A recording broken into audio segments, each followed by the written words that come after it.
Alors, Parashat Matot Masai. Cette paracha, on parle des gens riches, de la richesse, de la réussite matérielle. Et ça nous amène à une question, est-ce que dans la Torah, la richesse c'est une bracha ou pas? Bonne question. Bonne là. Est-ce que la richesse c'est une bracha? Ça dépend pour qui. Est-ce que vous avez vu dans des tfilotes où on demande d'être riche? C'est quoi la richesse? Je parle de la richesse, pas Ezeu Ashir à sa mère Vechenko. Le vrai riche, c'est celui qui est joyeux de son sort. Donc, ce qu'on appelle le Osher, le bonheur. Mais le Osher, c'est avoir beaucoup. Un homme, il prie à Kadosh Baruch Hu. On peut prier, qu'Hachem nous donne des brachot. Mais la question, c'est est-ce que c'est une bracha? Chaim Tov, Shel Tova, Chaim. Est-ce qu'il y a un endroit où on demande le Osher? Shmuel, toi, tu es baki dans les tfilotes. Trouve-nous réfléchis là. Est-ce que, alors on dit, va Osher, va Kavod, milefanecha. La richesse et l'honneur, c'est à toi ou ça vient de chez toi.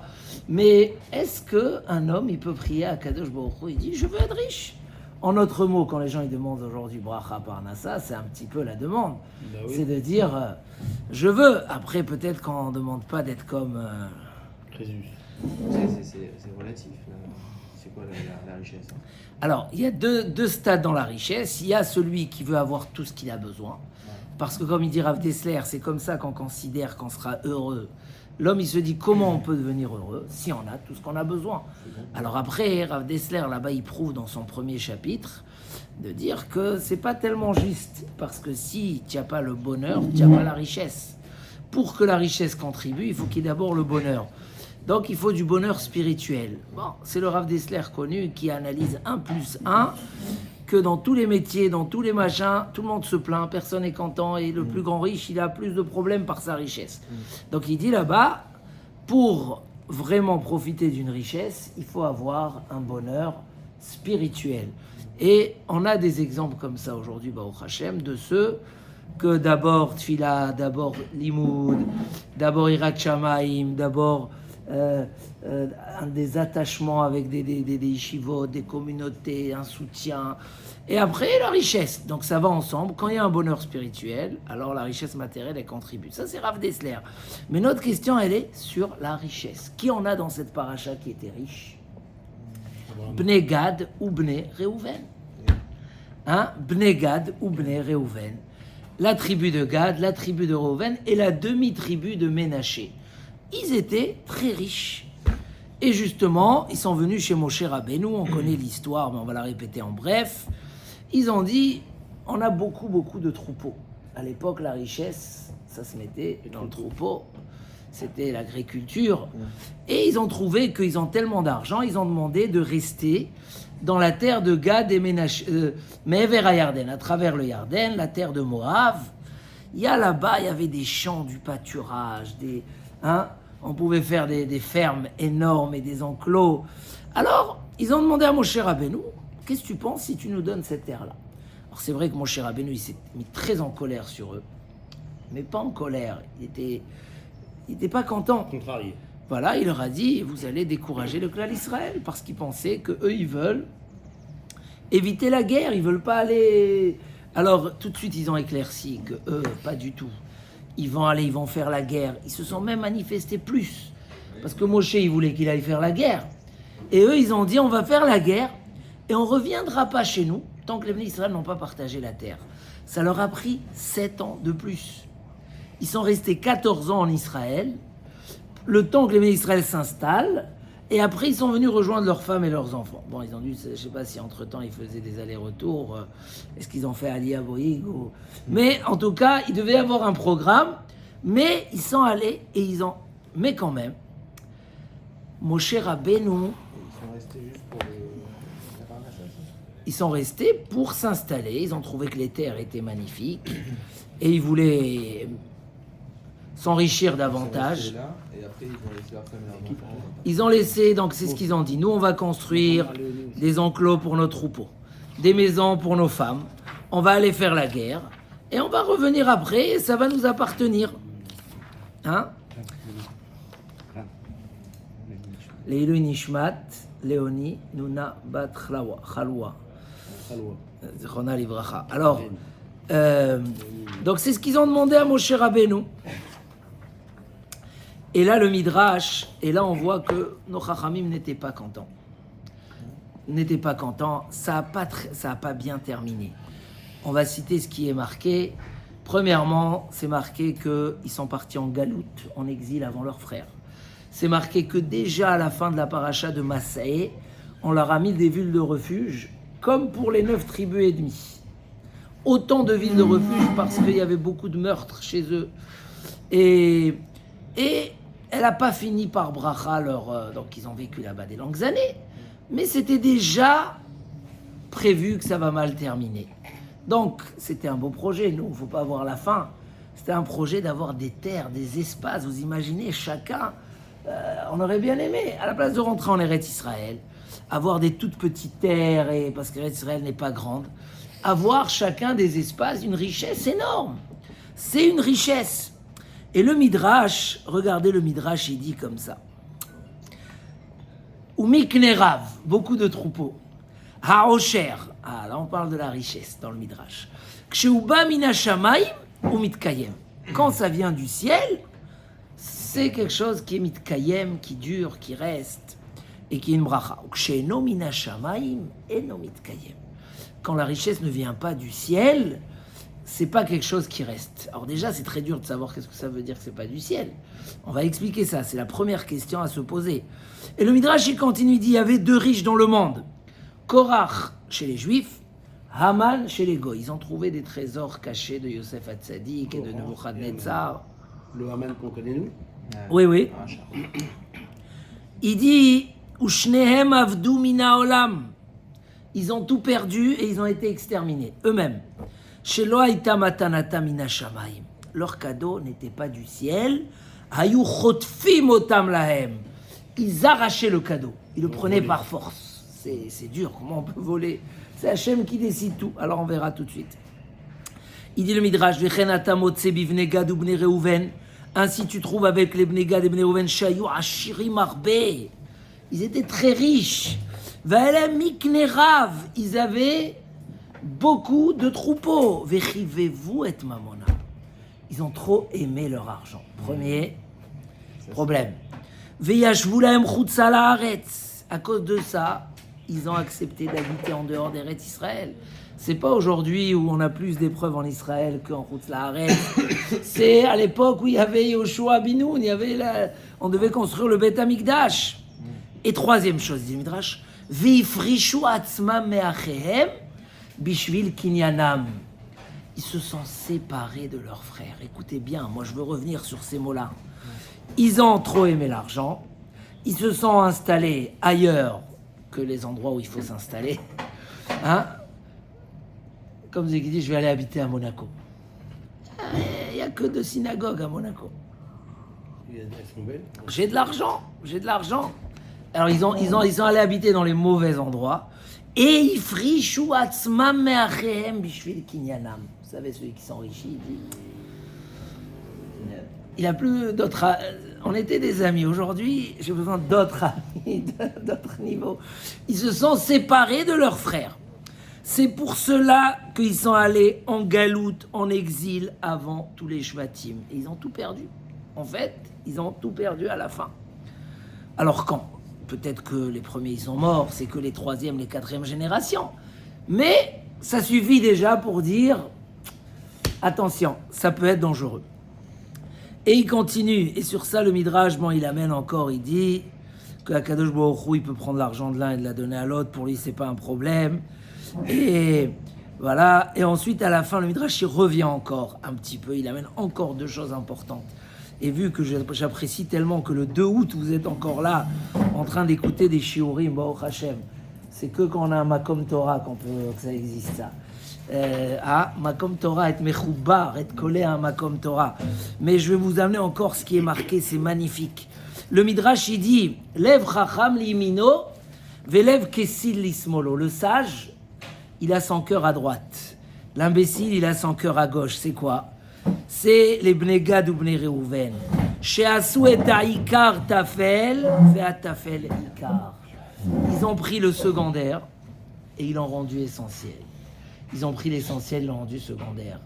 Ils ont devancé leur troupeau à leurs femmes et leurs enfants dans leur vocabulaire. Mon cher ami les a attrapés sur ça. Mais le cœur, il est à gauche. Le cœur, il faut avoir le cœur à droite. Lama shechivevu et nirsehem yoter mina nefashot. Ils ont apprécié, aimé leur argent plus que les vies. Chayechem en bo bracha. Il leur a dit, mon cher Rabbeinu, c'est pas de la bracha. Et sur ça, c'est marqué, Nachala mevohelet barishona acharita lo tevorar. C'est un pasouk. Je l'ai lu trop vite. Un héritage empressé, arraché, mevohelet, c'est-à-dire que tu fais pas intelligemment, tu fais par précipitation, sans réfléchir, sans...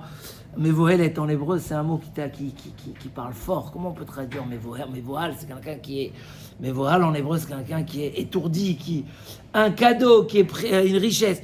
Acharita lotevorar, il n'est pas béni à la fin. Sur cette richesse-là, Shlomo HaMelech, il dit Al tigal et achir, ne te fatigue pas à t'enrichir. Mi binatra chadel. Si c'est une richesse comme ça, c'est pas la peine. Alors, c'est quoi? Le Chovot Alevavot nous a déjà parlé de la richesse. Et il a dit qu'il y a 3 sortes de richesses. La richesse claire et nette, c'est un cadeau d'Akadosh Baruch Hu. Ça reste dans les cadeaux, c'est une bracha. Qu'est-ce qu'on peut faire avec la richesse? Là, les rabbanim, ils sont partis en Amérique, puisque l'État a arrêté le soutien des kolélim et des yeshivot. Les rabbanim, ils sont partis en Amérique. Ils ont ramassé combien? 87 millions de dollars. Les Gdolé Israël se sont déplacés eux-mêmes et tout, et il leur manque encore 13 ou 10, ils sont partis à Londres cette semaine. Pas en France. Les grands Gdolim, c'est prévu pour la rentrée, mais en France... Ils n'auront pas 87. Ils n'auront pas. 85 000 euros. Ouais, ça va être en 1000, ça va pas être en millions. Non. Vous imaginez? Mais ça, c'est qu'un exemple, c'est qu'une des choses que l'homme il peut faire avec sa richesse. Le Chovot Halevavot, il a dit, la richesse, c'est une des brachot qu'Hachem, il a dit dans le monde. Même ce midrash-là, il n'est pas complet ici, c'est dans Rabbeinu Bechaye. On parle de 3 cadeaux qu'il y a dans le monde, la force, la richesse et la sagesse. C'est 3 cadeaux. Tu as des gens qui sont génies, il n'y a rien à faire. Je connais quelqu'un, il lit une fois, il se rappelle tout ce qu'il a lu. Tu as qu'en 2 minutes, ils te font une analyse, ils te font un discours, tu es époustouflé. Et c'est des dons que Hachem il donne du ciel, chacun ce qu'on lui a donné. Souvent, c'est pas une bracha. Souvent les génies, on ne sait pas s'il faut prier d'avoir des enfants génies. Parce que souvent, je ne vais pas amener d'exemples et de choses, c'est pas top. Chana, quand elle a demandé un enfant, elle a demandé lo chacham velo tipesh. Zera anashim. Ni trop intelligent, ni pas intelligent. Un truc parce que trop, la réalité, elle montre que c'est pas. Donc des fois, il faut être content de ce qu'on a et dire Baruch Hashem, si j'ai eu quelque chose de, même s'il est un peu plus ou un peu moins, Baruch Hashem. Mais le Chovot Halevavot, il a dit il y a 3 sortes de richesses. Il y a une qui est un cadeau totalement du ciel, qui est une bracha extraordinaire. Il y a une qui est une épreuve et il y a une qui est une vengeance de la personne. Un passouk de Shlomo HaMelech. Rocher Shamour Liba'alav Lera'ato. Une richesse réservée à son propriétaire pour lui faire du mal. Il dit le Chovot Halevavot, comment tu peux constater? Je veux savoir, moi je veux la richesse qui est la bracha. Comment je fais? Si la richesse est approche d'Hachem, est approche des gens, et te fait faire des belles actions, c'est une bracha, 100%. Si l'inverse, la richesse est éloigne des gens, est isole, est éloigne de la synagogue, est éloigne de la Torah, c'est une vengeance 100%. Si ça tire à droite et à gauche, alors c'est une épreuve. C'est une richesse d'épreuve. On t'a donné dans ta mission une richesse pour t'éprouver, voir est-ce que tu vas plus attirer vers le mal ou vers le bien. Donc Mamash, le Chovot Halevavot, nous a bien décrit les 3 sortes de richesses. Celle qui est bracha, c'est ce qui est klala, et celle qui est une épreuve. Et il dit la majorité sont dans la richesse de l'épreuve. On leur donne, on dit on verra ce que tu vas en faire d'elle. Qu'est-ce qui est marqué ici dans le Midrash? C'est quoi les signes? Aimer trop l'argent. Aïe, aïe, aïe. Ça, c'est la première chose qui est remarquée. Rivez-vous et mamonam. Qu'est-ce que tu fais de ton argent? Est-ce que tu fais un moyen dans la vie ou un but et un objectif? Un Ben Israël, il sait, comme l'a dit le roi David, Bishat ptirato shel adam, après 120 ans, En melavin lo la adam, lo kesef, lo zaav, lo avanim tovot, ela Torah ou maasim tovim. À la fin de la vie d'un homme, rien ne l'accompagne. Tov li Torah pira, je préfère la Torah, mais al fezav achesef. Comment il est mort Bilam dans la paracha de cette semaine? Le grand prophète des nations, c'était le numéro 1. Hein, comme on a eu numéro 1 du Hamas qui est mort cette semaine, Baruch Hashem. Et ah ouais. Ils n'ont pas pris la clé. Ah ouais. Et 5 milliards. 5 milliards. 5 milliards il a. Il avait. Il On va a voir pas avec pris les la clé. rabbins ici. 3 milliards et demi sur. Il n'a pas pu. Le reste, c'est des spéculations. Il est mort sur son lit comme un. Voilà. Rogeté, vous m'avez. Donc le numéro 1 du monde, c'était Bilam. Il est parti demander le salaire sur ce qu'il a fait fauter les blés Israël et qu'ils sont morts 24 000. C'est un radin. Pour ça, il est mort.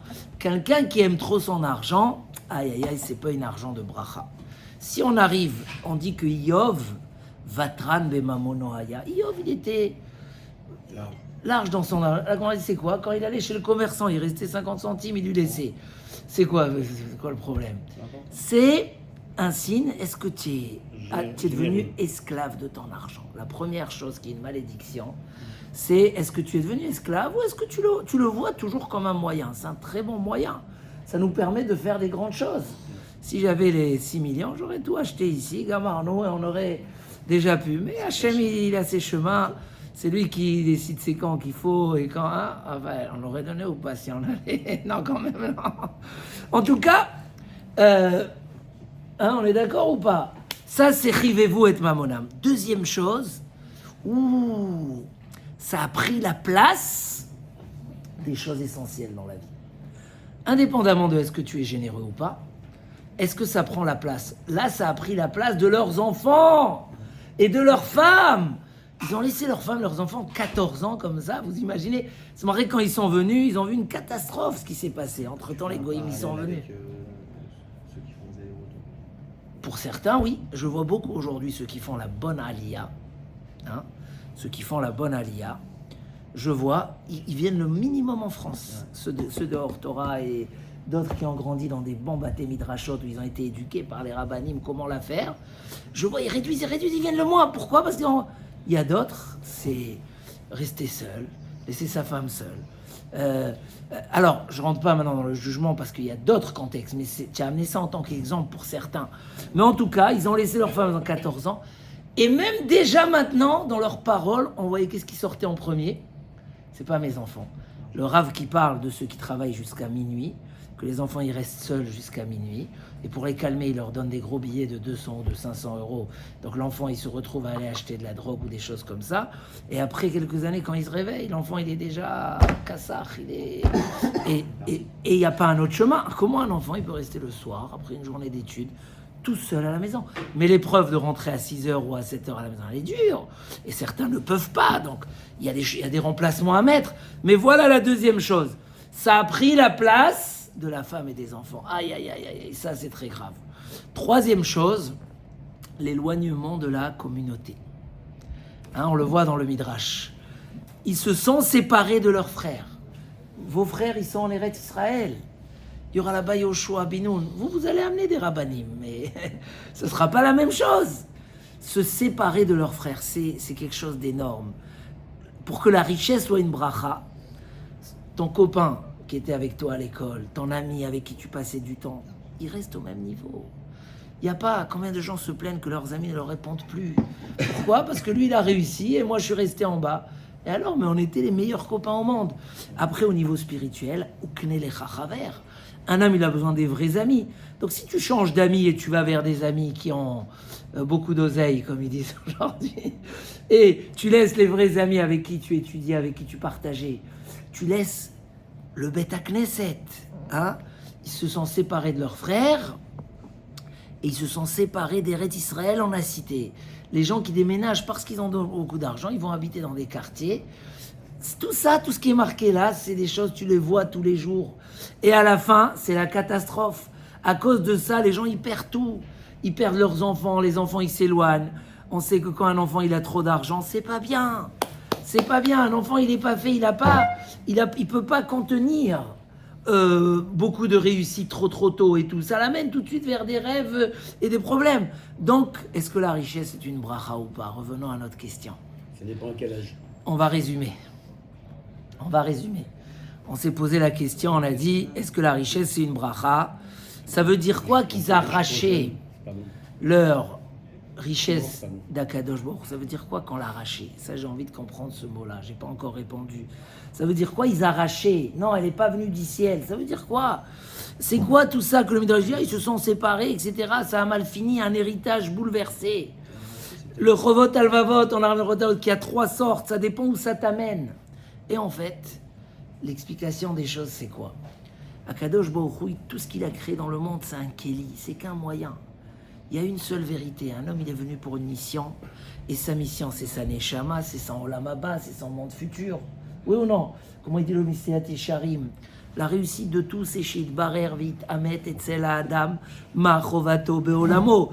Que ça s'éclaircit chez l'homme qui sache c'est quoi ses devoirs dans le monde. Donc le Ikar, c'est pas le corps. Le corps, une fois qu'il a plus de Neshama, il n'y a plus rien. Le corps, il bouge plus. Le Ikar, c'est la Neshama, c'est le spirituel, c'est l'âme éternelle qui va rester éternellement pour le Sahar. Et si c'est le Ikar, tout le reste sont des moyens. Le corps, la santé, tout ça, c'est que des moyens.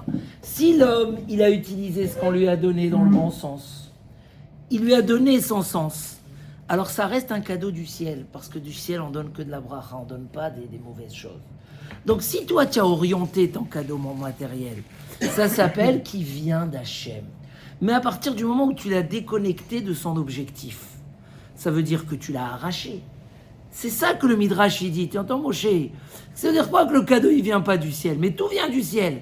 Tu l'as arraché de son propriétaire. Il est plus à lui. Demain, tu offres une belle voiture à ton fils pour qu'il fasse de belles choses. Un jour, tu l'appelles, tu peux me prêter ta voiture? Excuse-moi, papa, moi je prête pas ma voiture. Ça veut dire quoi? Ça veut dire qu'il a arraché. Toi. Blada, franchement, blada. Mais c'est ça, quand Hachem il a donné à un homme une richesse, la reconnaissance. Mais tu sais qu'il y a des gens très riches qui gagnent au loto, ils perdent tout. Il perd tout. Parce qu'ils sont devenus fous. Nahon, exactement. Il y en a eu plein, C'est ça quand tu dis que la richesse, elle vient pas d'Akadosh Baruch Hu. Mais il y en a eu Quand plein. demain, tu vois un pauvre qui a pas de quoi manger, quand demain, tu vois que tu as pour vivre pendant 3 générations et tu veux pas le donner à la Torah, cet argent-là, tu veux pas construire pour la Torah. Quand Hachem, il t'a donné une bracha et tu le déconnectes de son objectif, ça veut dire quoi? Tu l'arraches d'Akadosh Baruch Hu. C'est ça, Rotfin. Le mot arracher, il est dur. Ça veut dire, quand on dit, c'est quoi arracher? C'est quelque chose qui est entre nos mains et que tu me l'arraches. Ça veut dire, il n'y a pas de doute que tout vient du ciel. Tu l'as pas trouvé cette richesse dehors par hasard.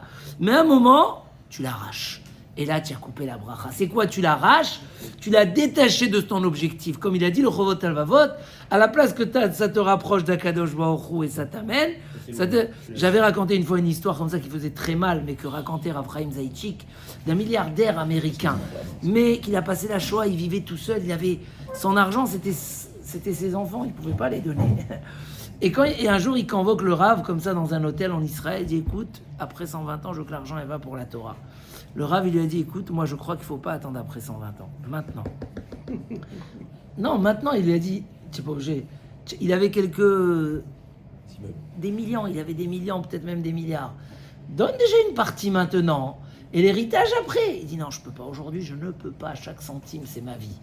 Mais il a fait un testament, et dans le testament, il a marqué à des institutions religieuses. Oh là. Et après sa mort, c'est parti. Chez les chrétiens, chez les...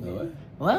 Ouais. Ils n'ont pas réussi avec les grands Sans compter les avocats. impôts. La Kodem Zoché et les CE, les premiers qui sont venus. Un truc comme ça. Ils ont arraché. C'est-à-dire qu'il n'a même pas eu la chance qu'après sa mort, Il a été ça assez- puisse l'aider dans le Gan Eden. Il a été assez intelligent pour faire de l'oseille. C'est incroyable, c'est bouleversant, mais laissons les gens comme ça. On va parler de nous. C'est quoi la bracha? Si on résume, Quand une bracha qui vient du ciel, c'est si tu t'attaches pas, comme on a dit. Tu restes attaché à tes frères, tu restes attaché à ta communauté.